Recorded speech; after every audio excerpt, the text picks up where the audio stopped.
It was a battle between the White Tower's strongest mages and demons from the demonic realm. The demons were led by the High Evil Priest, while the Mage Tower followed the command of Oscar Sage, a level 9 mage who held the title of Mage Tower Master. Oscar was able to defeat the demons with the help of his disciples, but this victory came at a heavy cost, the loss of countless disciples he had cherished. And to top it off, he was pierced through the heart. With the little time he had left, he told Edna to take care of his disciples. Even in his final moments, he believed that while he might have been a great mage, he was never a good leader. With that regret in his heart, he passed away, and his exploits became part of history. But since it's a transmigration story, he is transmigrated 20 years in the future.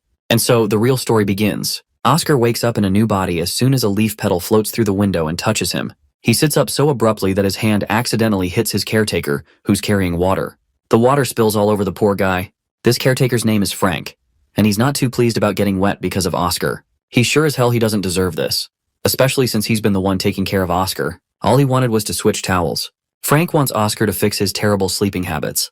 Otherwise, he's done taking care of him. Meanwhile, Oscar's mind is racing with thoughts. He's not sure why he was sleeping so vulnerably. And most importantly, he was supposed to be dead. After all, as far as he remembers, his heart had been pierced by the High Priest. But before Oscar can piece anything together, an angry, ill-mannered man barges into the room.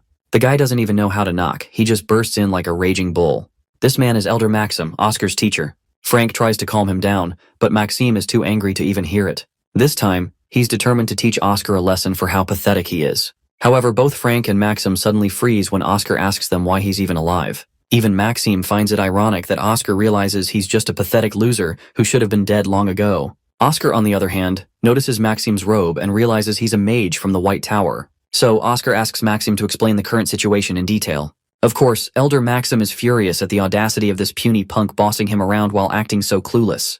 Maxime can only hold back so much anger before he raises his hand to slap the hell out of Oscar. Seeing the slap coming, Oscar quickly casts one of his magic tricks, Windshield. He is sure that when Maxime's wrist hits the barrier, it will snap his wrist in two. He wants to laugh at how short-sighted and pathetic Maxime is, raising his hand without thinking about the consequences. But Oscar's expectations are turned upside down when he sees his windshield vanish as Maxime's hand gets closer. Oscar begins to panic, confused about why his magic isn't strong enough. Luckily for him, even though the windshield is weak, it's enough to make Maxim retract his hand and avoid hitting Oscar. Maxime seems pleased that Oscar was able to conjure up a windshield, even if it was a weak one. Now Maxim is sure that Oscar hasn't been wasting his time doing nothing. He decides to postpone any disciplinary action against Oscar for the embezzlement of research funds and suggests Oscar focus on recovering for now. Once the elder leaves, Frank turns to Oscar, questioning his audacity for acting so rudely in front of Maxime. But Oscar is still lost in his thoughts, trying to figure out why his windshield disappeared the moment he cast it, and how long he's been asleep. Meanwhile, Frank scolds him to get his act together, especially since Elder Maxim is so intolerant. But Oscar doesn't pay much attention to France's words. He's more concerned about his weak magic. His mana circuits, mana quantity, and mana purity, everything that makes up his magic are all messed up. Desperate to understand what's happened to his body, Oscar finally pays attention to Frank and asks him for the date and time. Frank promptly responds that it's the 21st of September. Oscar starts piecing things together and realizes that the day he fought the evil priest was April 28th, which means he's been out for 5 months. But Frank quickly corrects him, saying he'd only been knocked out for 1 day. Of course, this isn't the response Oscar was expecting, it just doesn't make sense to him. So he just orders Frank to call Lloyd. If he's not around, he wants Gila or Shasha to visit him instead, because only they can provide him with an accurate description of his current situation. Frank isn't sure why Oscar is bringing up the names of the older Tower Masters. More importantly, they're now considered traitors, so it makes even less sense that Oscar is citing their names. You see, Lloyd abandoned the White Tower and became a disciple of the Red Tower Master, and Gila stole a high-level magic book and ran off with it. The only person worth mentioning here is Shasha, who has become the Mage Tower Master. Naturally, Oscar gets annoyed hearing Frank call them traitors and accusing them of crimes they never committed.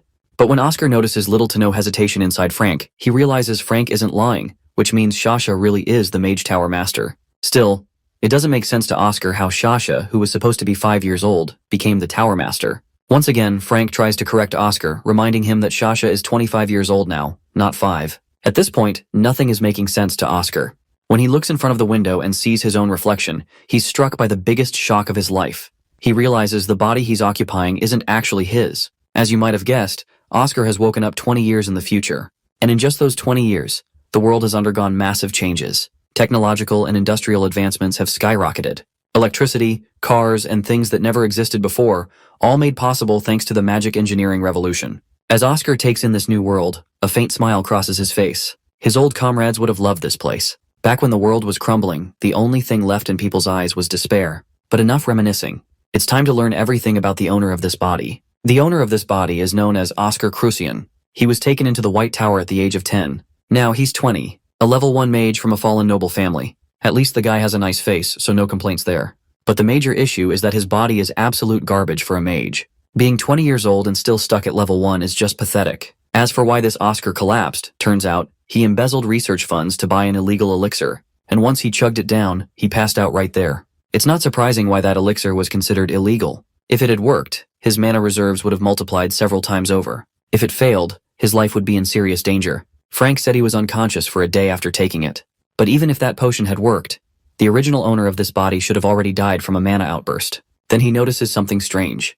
This body has way too much mana for a level 1 mage. And more importantly, it's pure mana, completely unrefined. It's ridiculous to think that all of this is just because of a cheap illegal elixir the older owner chugged down. Then, suddenly, black gunk starts forming inside him, condensing in the middle of his chest.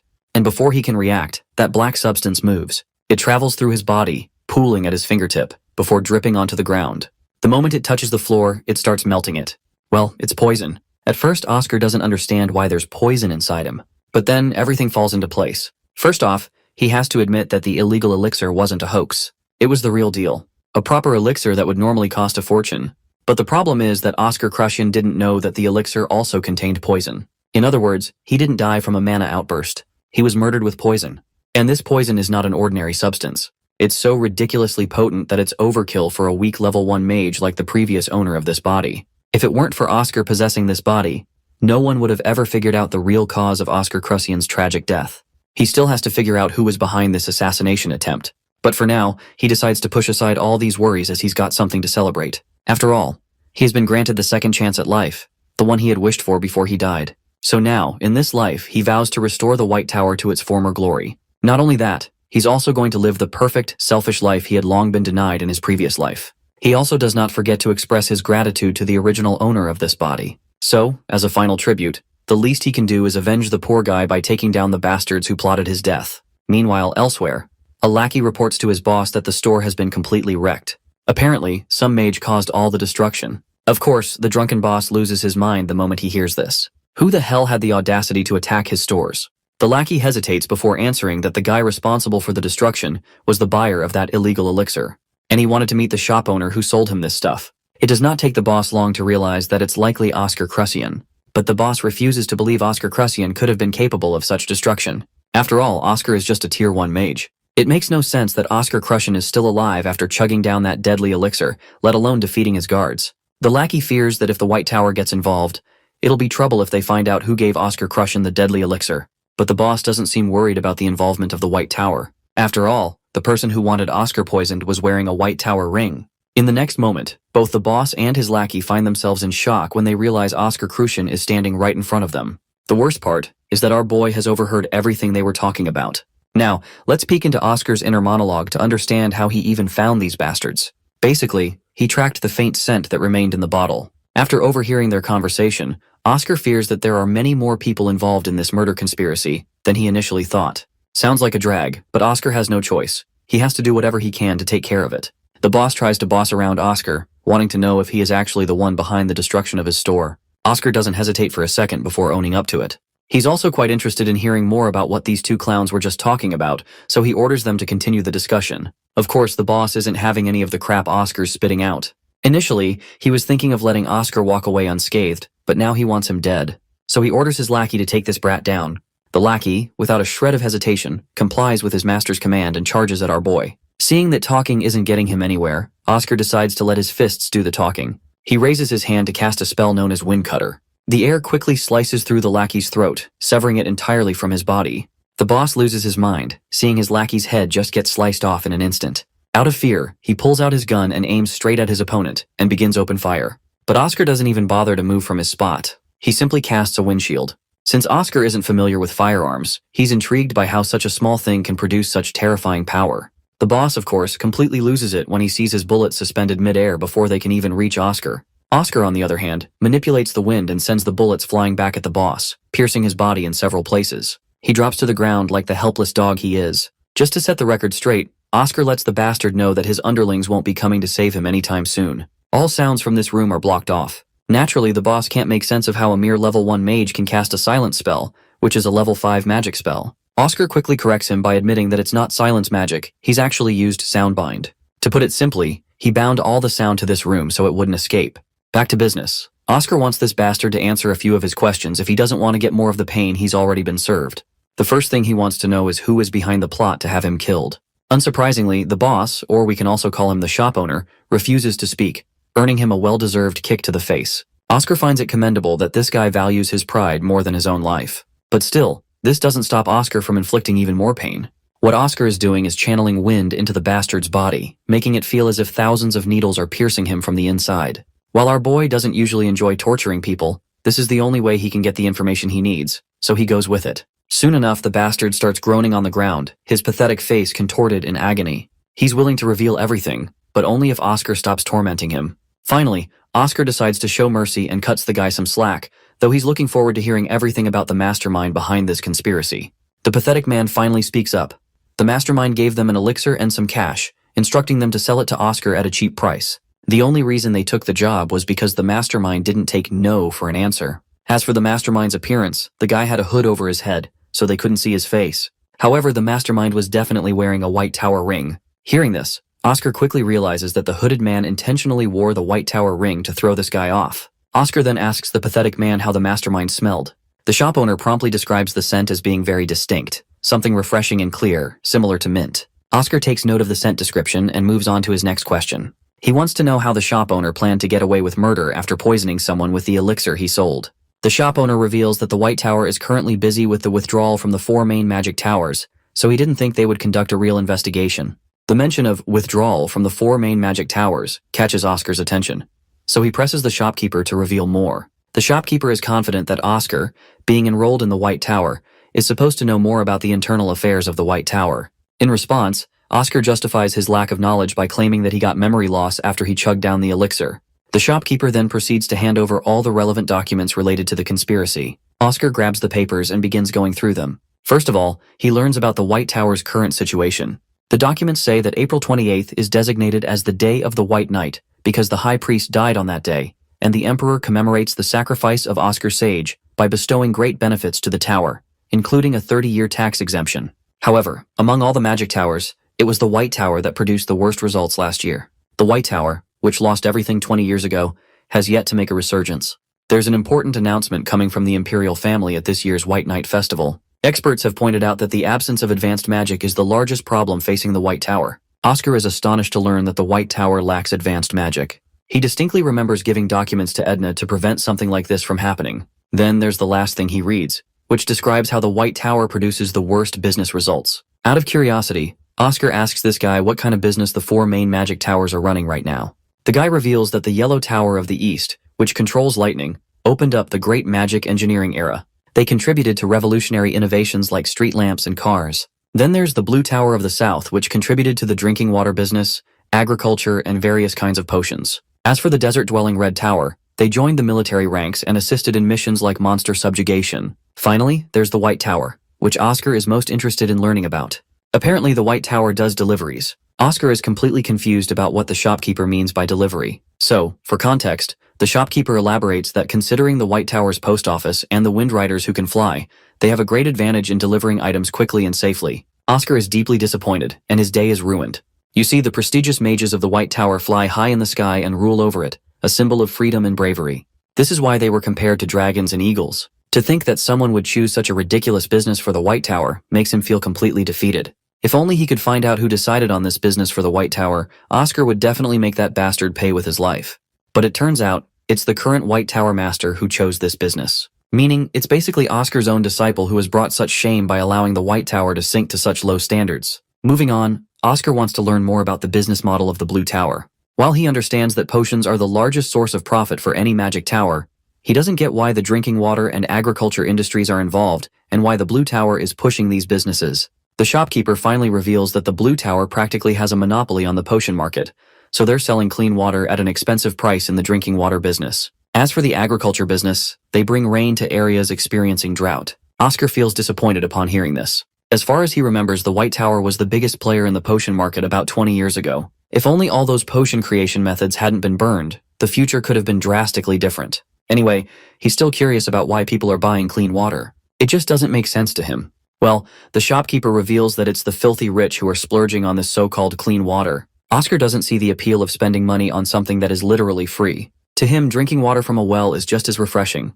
Anyway, Oscar finally understands why the White Tower is falling behind in terms of profits compared to the other magic towers. The other towers are operating on a whole other scale. This year's White Night Festival is pretty much the last chance for the White Tower to prove their worth. But the big concern Oscar has is that there are only 7 months left to prepare before the festival arrives. Suddenly, the shopkeeper on the ground begins to shiver with pain coursing through his body. The blood loss has made his limbs cold, and if this continues, he might die from blood loss. Though Oscar isn't sure if he should help this guy, he can't deny that the shopkeeper has enlightened him with all the information he wanted. But before deciding, Oscar takes a look at the ledger this bastard has. What Oscar reads there is shocking. The booklet literally records arsons, attacks on people, illegal loans, extortion of valuables, and even assassination requests. The entire book is filled with all the dirty underground work this bastard has been doing all his life. With immense disappointment, Oscar decides to leave.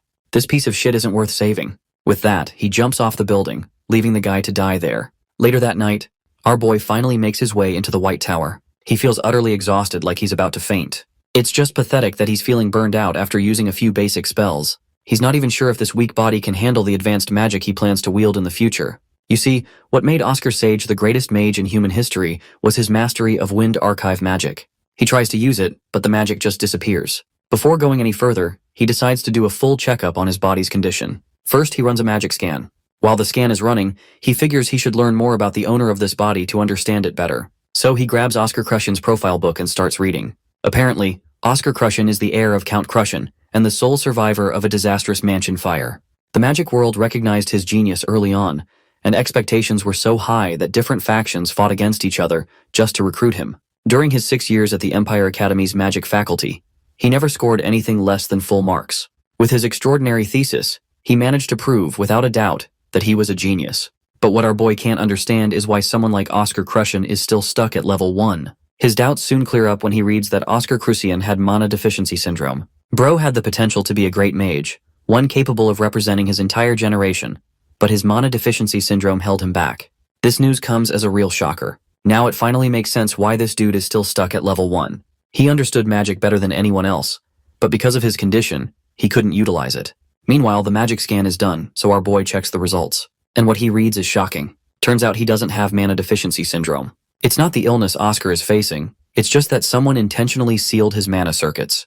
Let's get some context on mana deficiency syndrome. As the name suggests, it's an illness where someone can't circulate or accumulate magic. A mage can install up to 20 physical circuits on top of their mana circuit, and the number of circuits determines their level. However, if someone has mana deficiency syndrome, their magical environment isn't properly established. No matter how much they train, they can never get past level 3. That being said, Oscar Crushen's situation is different. His physical circuit isn't innately defective, it was tied up by someone on purpose. If Oscar Crushen was really a genius, then he would have known he didn't have mana deficiency syndrome. So, to learn more about Oscar Crushen, our boy hopes to find his diary. It might reveal more about his life. According to Frank, Oscar Crushen was an alcoholic. But our boy is positive that it was just a persona Oscar Crushen created about himself. Oscar Crushen likely knew someone had blocked his circuit and was after his life, so he acted like a careless, out-of-touch playboy on purpose. Of course, that's just speculation for now. But if that really was the case, our boy wants to understand why Oscar Crushen gave in to the temptation of the illegal elixir. In a situation where he couldn't trust anyone, Oscar had no choice but to rely on himself and undo the chains alone. Similarly, all our boy has to do is untie the knots himself, and he's pretty sure he can do it easily. There are multiple fat books that Oscar Crushen used for studying. They contain everything he documented, his research, his findings, all of it. But one particular book catches our boy's attention. It's titled The Reinterpretation of Basic Magic. As he flips it open, he notices notes and scribbles all over the pages, attempting to decipher the very essence of magic. It contains supplementary insights and different applications for the same spells and many ways to maximize the efficiency of a single magic formula. It even has notes on a weapon called a gun and how effective it is compared to magic. Reading all this, our boy is astonished.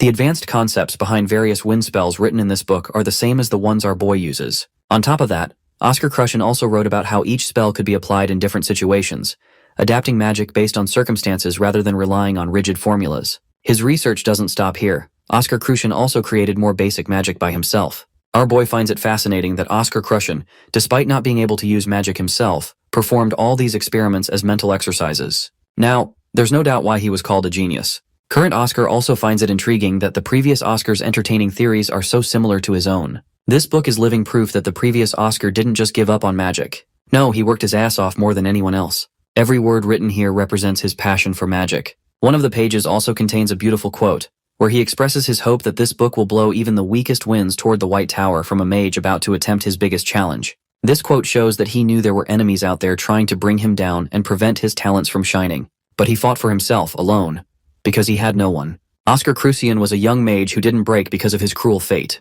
Instead, he silently walked a lonely path. And this is when current Oscar vows to himself, as the 17th Master of the Magic Tower, that he will undo the knot that Oscar Crucian couldn't untie. Furthermore, current Oscar wants to make those bastards who crippled the previous Oscar's talents pay. Later, we find ourselves in a lush garden where our boy is walking around. Though he has no clue why he's walking around in the greenhouse, he remembers falling asleep earlier, exhausted from trying to undo the knot in the physical circuit. Suddenly, Oscar hears a familiar voice. It seems like Oscar is in his dream realm, where he's seeing his old life, what he used to be in his past life. He's with his little disciples. Apparently, Oscar is seeing all of this because of the damn dream curse. The demon world's Viscount of Nightmares placed this curse on him. Every time Oscar falls asleep, he's reminded of the past. Honestly, Oscar had expected the curse to be lifted once he possessed this body, but it seems the curse is bound to the soul, not the physical body. Though, it's kind of lucky that he's able to see his old friends. Now that we're here, let's listen to the old Oscar teaching the kids. Here, we're about to learn about the magic system, which is divided into 4 categories: enchantment, acceleration, balance, and special type. Magic might look the same physically, but they're actually categorized differently. The White Tower pursues the harmonization type and when magic suits them best. This black-haired little boy is Lloyd Schultz, 9 years old. Then there's this little girl with red hair, Sasha Maest, 5 years old.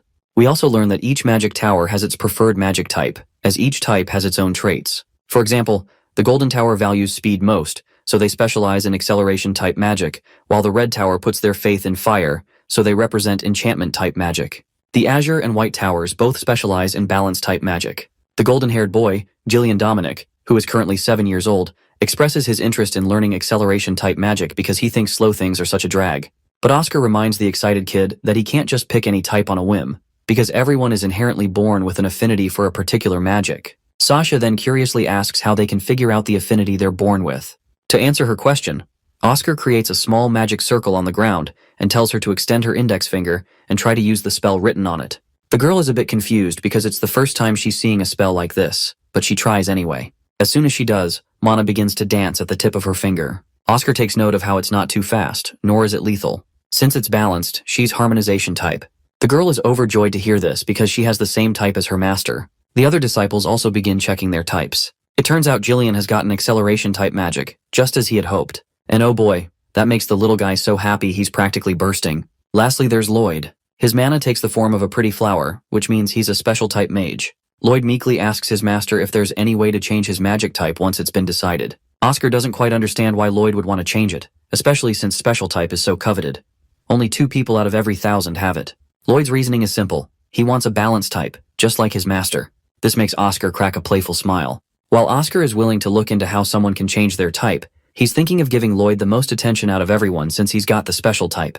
Of course, that's enough to make Lloyd reconsider his decision. After all, there's nothing better in this world than getting attention from his master. So, just in case, he wants Oscar to confirm if he's really going to give him private lessons and all the special attention. Oscar confirms this without a shred of doubt. You see, special-type mages will find it tough to improve without a proper teacher. So, it's only natural that Lloyd will get special treatment. Finally, Lloyd changes his mind and admits that special type is not bad at all. But just in case, he wants his master to promise these private lessons. And thus, they both get into a pinky promise. Let's not forget about our boy who is watching himself with his disciples. The sight is heartwarming as Oscar recalls how Lloyd was called the Promise Man for this very reason. Suddenly, Oscar wakes up as an announcement blares from the broadcasting room. The message is specifically directed at him, summoning him to Lab 4202 immediately. As he makes his way toward the designated lab, he reflects on his progress. He has now unlocked 12 out of 20 physical circuits, leaving 8 remaining. Additionally, he has gained 2 mana circuit lines, officially making him a level 2 mage. Upon entering the office, he finds Elder Maxim from the first chapter waiting for him. The moment Maxim spots Oscar, he inquires about his well-being. The Elder has came to know from the word of mouth that his memories are returning. Oscar affirms this, and Maxim is visibly pleased to hear such a positive response. A little about Maxim. He was once Oscar's junior back in the day. Now, at 45 years old, he serves as an elder of the White Tower. Though he entered the tower many years after Oscar, time has made him an elder in his own right. Honest to a fault and diligent, Oscar always believed his junior had a bright future. Oscar recalls how Maxim used to follow him around, addressing him as senior with respect.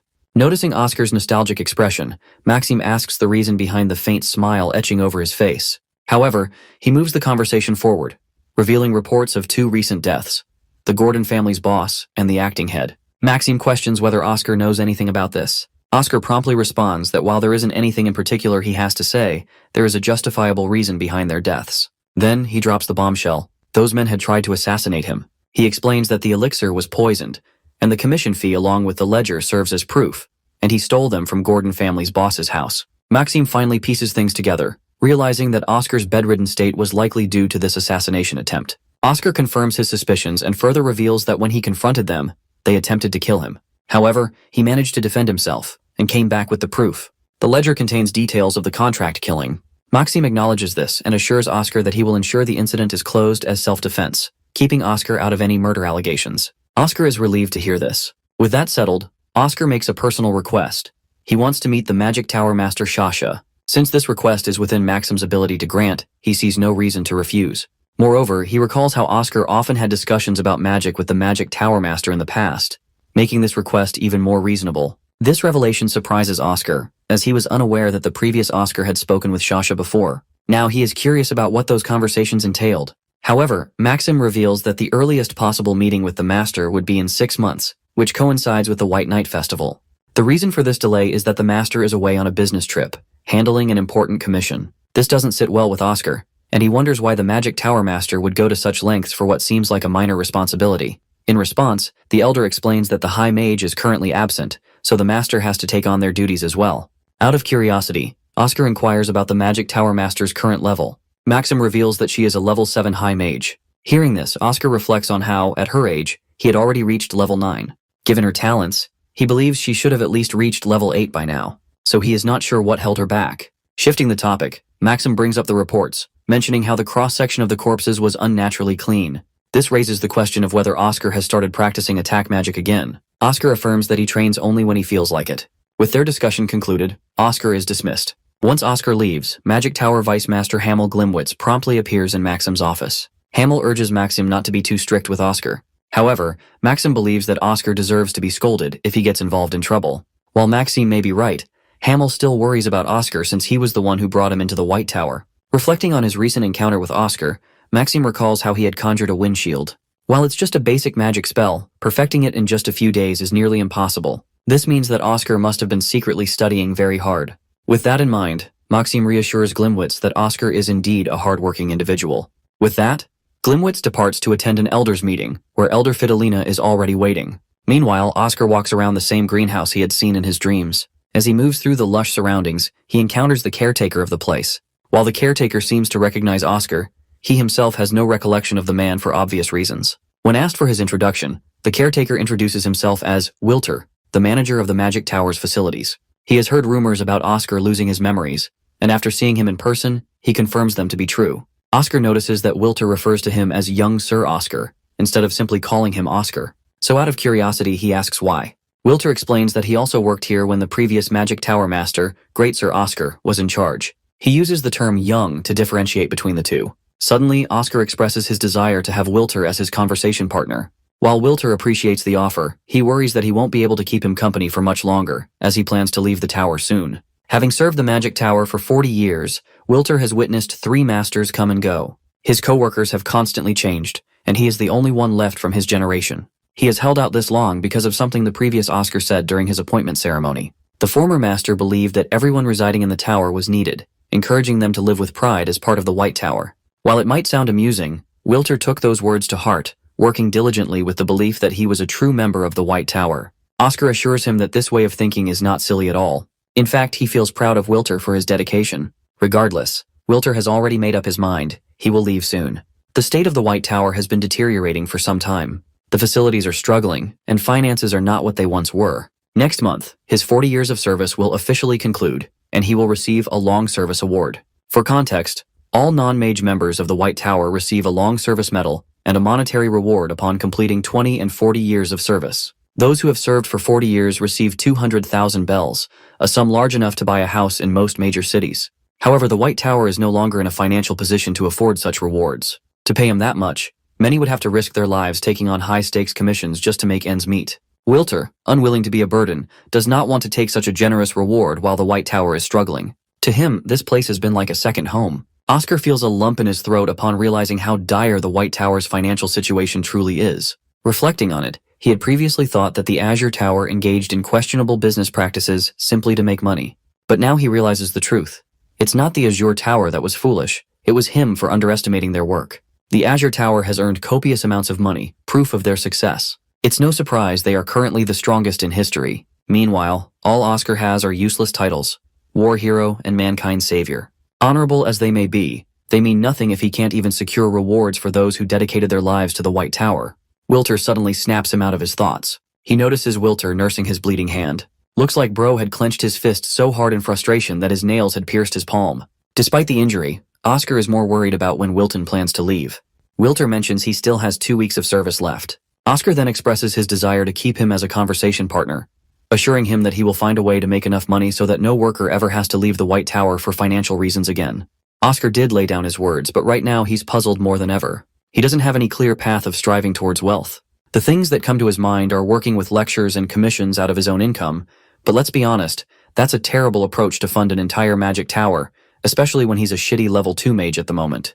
The more realistic option? Building a business that reaps a ton of profit, the kind of wealth that leaves Andrew Tate in the dust.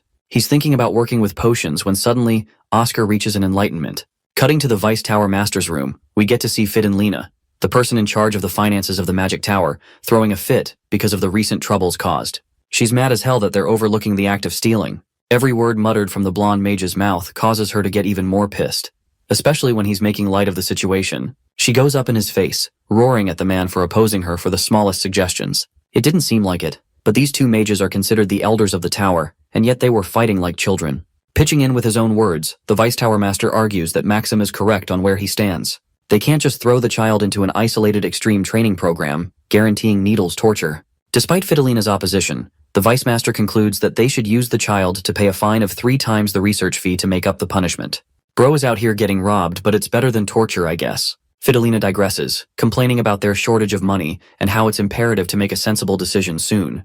There's the issue that the tower no longer requires equipment for the potion production chambers, so selling that off may last them at least a quarter of the year. Unfortunately, that's their only call here, but the Vice Master opposes that decision as well, exhausting Fidelina's options. The old man argues that the White Magic Tower is a sacred place, a learning ground for the mages to study magic. He can't risk the promise of their future just to satisfy their immediate needs. I mean, the boomer is right, but talking isn't going to create wealth out of nowhere. Fidelina is on her 13th reason and sharply bites back, reminding the Vice Master that they've been struggling for 2 decades now, and that he should simply give up on a miracle maker to come out of nowhere and resolve all their issues. Hearing her cold words, the Vice Tower Master hesitates to respond when suddenly someone arrives to pay them a visit. It's the black-haired genius young man, Oscar Crucian, who has come to talk to the Vice Master. Actually, he's come with a suggestion, or rather a request, to help him kickstart a business. Picture being broke as hell, and then your homie tells you to start a business when you're already looking for scraps. That's basically the Fidelina's reaction to the situation, especially since this same guy ended up embezzling their funds.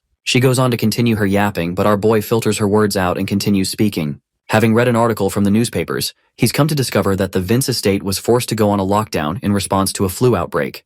The Vice Master knows about the news as well, and suspects that it might be the work of the Cadena flu, which spells bad news for everyone involved. Here's the thing about the Cadena flu. There's just no existing cure for it. In the old times, the White Tower crafted a vaccine which resolved the effects, but the vaccine was destroyed 20 years ago, its research eradicated. Oscar shares that even the Blue Magic Tower has yet to replicate the vaccine that was created 2 decades in the past, which is why he's here with a plan. Our boy strongly declares that he will sell those vaccines for the Cadena flu, a ridiculous claim that shocks everyone in the room. His goal is to recreate a monopoly through their business, making the White Tower to be the only sellers of the vaccine in the market. Fidelina is done listening to his baseless squabble, so she stops caring. To her, it just doesn't make sense. This vaccine, the one that couldn't be replicated after years of research and wealth thrown in the gutter, was now going to be created by a 20-year-old. She didn't believe that. Rather, she thinks he's bullshitting. Oscar agrees with her thoughts, but to piss her the fuck off even more, Bro straight up flexes that he's a genius, so it'll work out. His arrogant remark causes her to unload the weight of her full anger, reminding him that he's the one who snatched their funds and embezzled money just to get an illegal elixir for himself. If anything, she thinks he's a stuck-up bastard who knows nothing about the concept of money. Her ranting is cut off by the Vice Tower Master, who believes that Oscar is in the middle of suggesting something revolutionary for the future of the White Magic Tower. Despite her being in charge of the money, she's being unnecessarily impolite. That's basically his way of saying, "Calm your milkers down, woman." Fidelina apologizes for speaking too much, while Oscar realizes why she has a grudge against someone like him. It's really because the person known as Oscar Crushin hadn't done anything meaningful in the past 2 years to earn a positive impression. Be that as it may, he confidently moves forward with the idea, believing that it's the golden goose for their future. The legendary mage is different from the original owner of this body. As for the confirmation of the flu being the Cadena flu itself, Oscar advises the Tower Master to view page 2 of the report. They come to learn that the Archbishop Baldwin suddenly changed his plans. The original plan was to stay in Siren for a month, but that changed and he's only been staying in the bigger cities, so it's a good guess that something must have happened. The Altera Order worships Terra, the Mother of Earth. 7 archbishops are a part of that grand order, and they must always be incorruptible. But this was far from the truth, because to become a part of the Cardinal Order, those second in command needed to work on campaign funds. A person could stay in any estate for up to a month, but the main purpose of that was to acquire wealth from nobles and merchants after networking with them. Under normal circumstances, that would make sense. But that was Siren they were talking about. This place is jaded and can't be called a great city anymore. Maxim agrees with the theory, though he had his own thoughts that the Archbishop may be working around the prayers of blessing. But that just piles on more to the confusion, because Oscar quickly points out that praying for a barren land wouldn't work as an excuse. There's a set pilgrimage route for each member of the Altera Order. Siren, Mosque, Melbourne, and Greenwale are the obvious. But the final place that comes safer is Vince. He suspects that the Archbishop stayed in Knox for a month before arriving headfirst in Theory City. Oscar believes the man will stay in Mosque for another month, and finally spend the remaining 2 months in the final 2 cities. So where's he going with this? Well, the genius mage reveals a striking observation. It's as if the Archbishop is intentionally delaying his plans from visiting Vince as long as possible. The mention of this observation has all 3 of them fully attentive. Now, in the case of an accident occurring during a pilgrimage, the higher order of Altera reasoned that they must have angered the goddess of death. That kind of reputation is a death sentence to any aspiring archbishop who wants to become a part of the higher order to become a cardinal. Maxime processes the situation Oscar is painting with his thoughts. He wonders if the Archbishop Baldwin already knew about the Cadena flu outbreak in Vince, and intentionally stalled for time for things to settle out. Fidelina is really impressed by our boy's incredible analysis, even though it's nothing more than a theory for the moment. The Vice Tower Master agrees with Oscar's thoughts, but unfortunately declines any plans of sponsoring him. This comes as a shock to the genius mage. The Vice Tower Master explains that they won't be able to support the other mages under them if they focus on Oscar alone. Though that may seem like an issue, the Vice Master is so convinced of our boy's business idea that he's willing to invest his own money to make something out of this business. It's unbelievable for Fidelina, who tries to stop the Vice Master from doing something so rash. But he's okay with the decision, and offers 30,000 bells, which is basically the average salary for a month. Bro's face goes to shit upon the realization that 30,000 is literal peanuts compared to the amount he needs for this enormous task.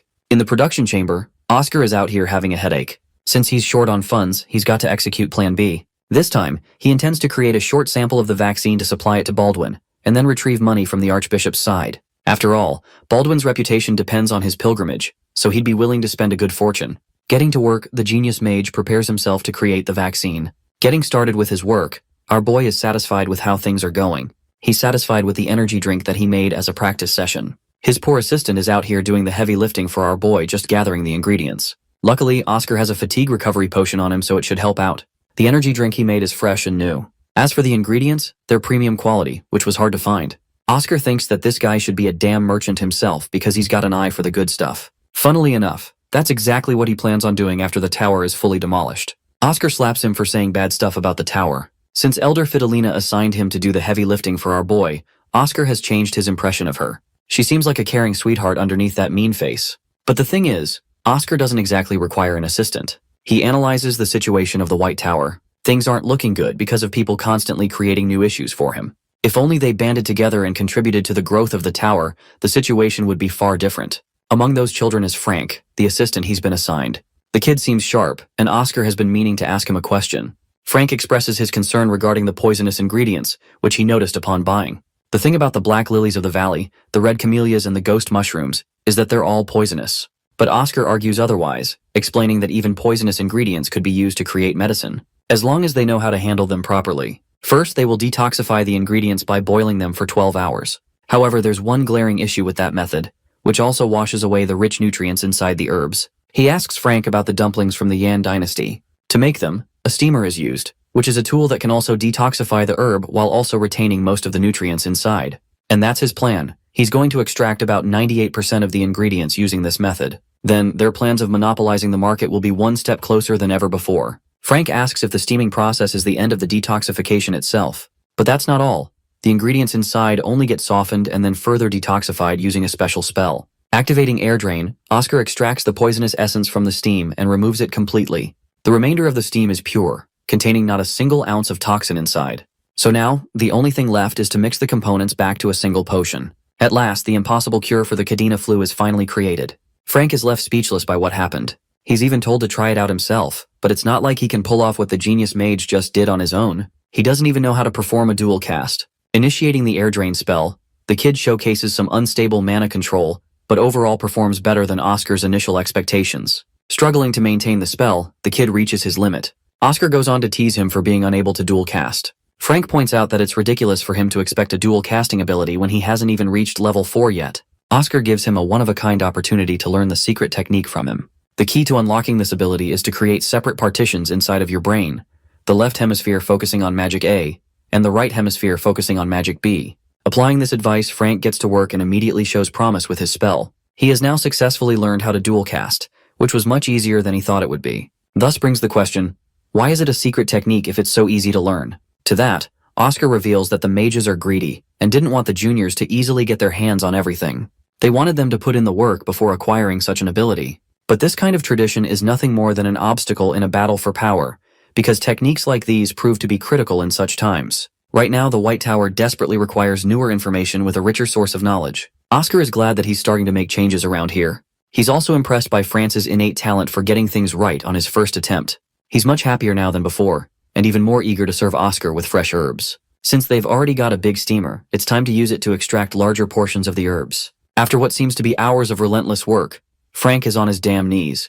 He's being overworked to death out here. Thanks to that, they managed to create well over 500 bottles. Suddenly, Elder Maxim barges in a state of panic to address an important problem. He reveals a note about the Blue Tower's plans to conduct a meeting with the Archbishop, and it involves their pharmaceutical company. This is an issue, because Elder Maxim assumes that they might have been too late to deliver the cure. Oscar realizes that their enemies have been strategizing as well, and if they somehow ended up forming a contract with the Archbishop first, their plans are as good as finished. Maxim is busy consoling Frank, who is sad to hear the news, but our boy declares that this battle is far from over. He recalls the Cadena flu being classified as a B-rank disaster, which also means they could try one more thing. Knowing that Maxim's personal flight speed is faster than even the travel wagons, he decides to pay someone a visit. The scene cuts to the Archbishop's lodging, who receives new guests from the Blue Tower.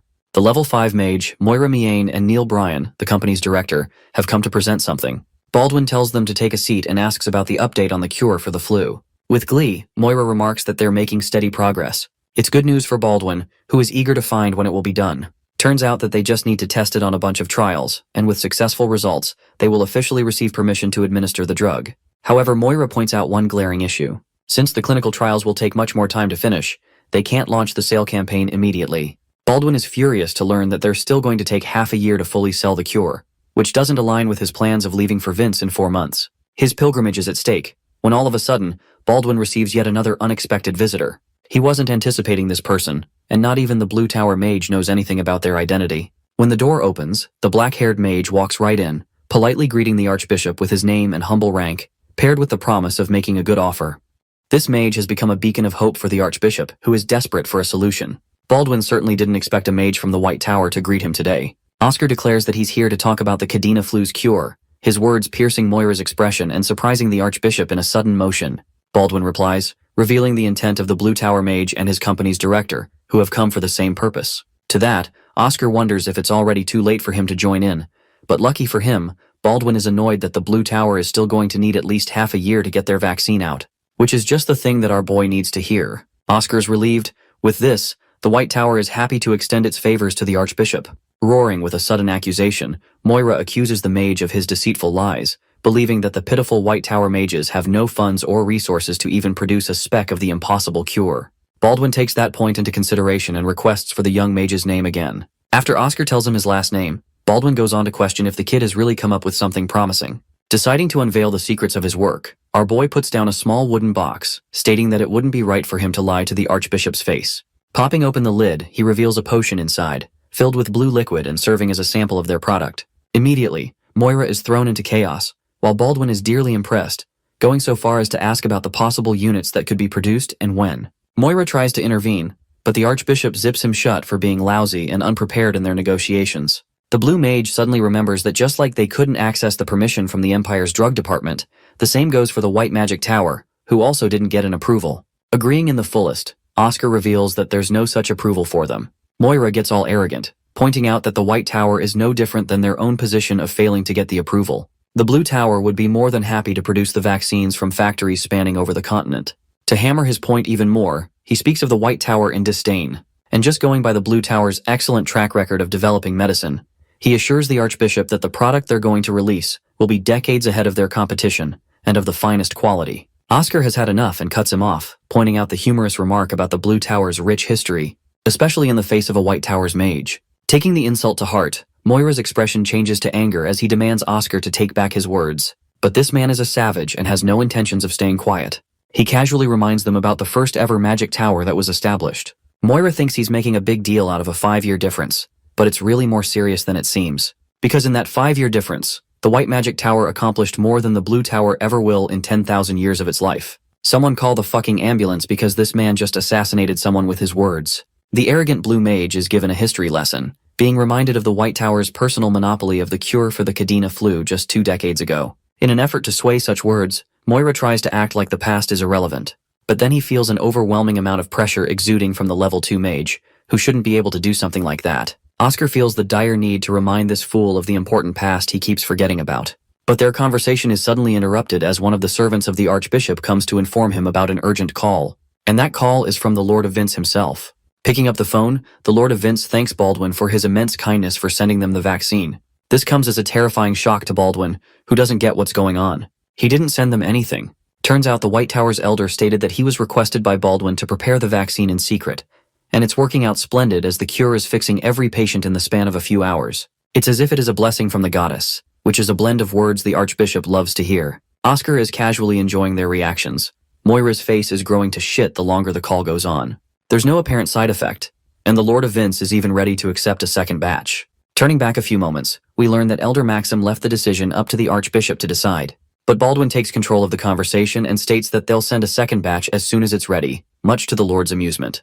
The call ends, and Baldwin is happier than ever, asking if Oscar is responsible for this. Upon confirmation, Moira roars at the acts being committed against their laws, but Oscar cuts his insufferable ass off. First, he gave him a history lesson, so now he's happy to teach him a little something about laws regarding wars. Moira thinks he's changing topics, but it only goes to make the genius mage wonder if people have grown too complacent in the 2 decades that passed. Oscar begins by stating what happened 22 years ago.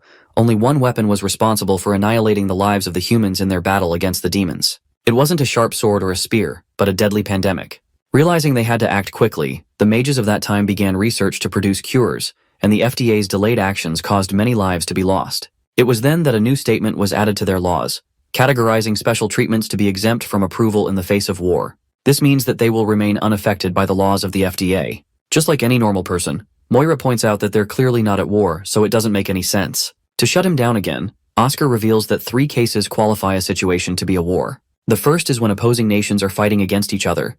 The second is when there is a rebellion from within. The last condition is when a disaster classified rank B or above is running rampant. And now, since the Cadena flu is ranked B, they are, once again, exempt from following the FDA's laws. Moira is stupefied to learn this information, while the pharmaceutical company's director argues that then they could easily send their own treatment as well to do what the White Tower just did. However, Baldwin thinks they're being needlessly foolish. First of all, the White Tower won the race, and second, now Lord of Vince is convinced that the Archbishop is working with the White Tower. That's why he can't just go back on his words anymore. Faced with despair, the company's CEO even pleads to lower the price, but Baldwin slams his fist on his chair, reminding them that he can't purchase a reputation with money. The Archbishop has heard enough from these two, and he's no longer interested in doing any kind of negotiations with the men. The psychological battle is won, and the Blue Tower crumbles in defeat. Moira gets up, and as he's parting ways, he swears to exact his revenge one day. But our boy is hilarious, because he's out here thinking what kind of movie dialogue this scumbag rehearsed before saying such a corny line. Rubbing salt on the wound, Oscar expresses that he's already registered a patent for the treatment, which means these guys are totally fucked. To sell their own cure, the Blue Tower will have to purchase the fees to the White Tower, because otherwise, their work is finished. Moira's anger is probably comparable to the heat of 1,000 suns. This man is seething from where he stands. He exits the room while the company's director quickly follows, grazing just past Oscar. The mage instantly catches that this guy is wearing a unique scent, the clear scent of mint, just like he was informed about. Oscar's found his target, but now wasn't the time to hunt him down. Baldwin tells the mage to take a seat to resume their conversation in private. He's already quite impressed by Oscar's work, but now he's curious about their pricing, even going as far as to reveal the Blue Tower's demand of 2 million bells. Smirking in response, Bro increases their offer more than double, demanding 5 million bells and throwing the Archbishop in a state of disbelief. This guy has been taking lessons from Andrew Tate's Hustlers University, apparently. A few hours passed. Fidelina's eyes widened in shock as she couldn't believe they received a check of 10 million bells. Oscar is more than happy to confirm they did, causing both the elders to leap on top of him for his brilliant work. Even the Vice Master is curious how Baldwin folded so much of a price. Turns out, Oscar demanded additional fees on the side, and this fee is his expense to cover the advertisement costs.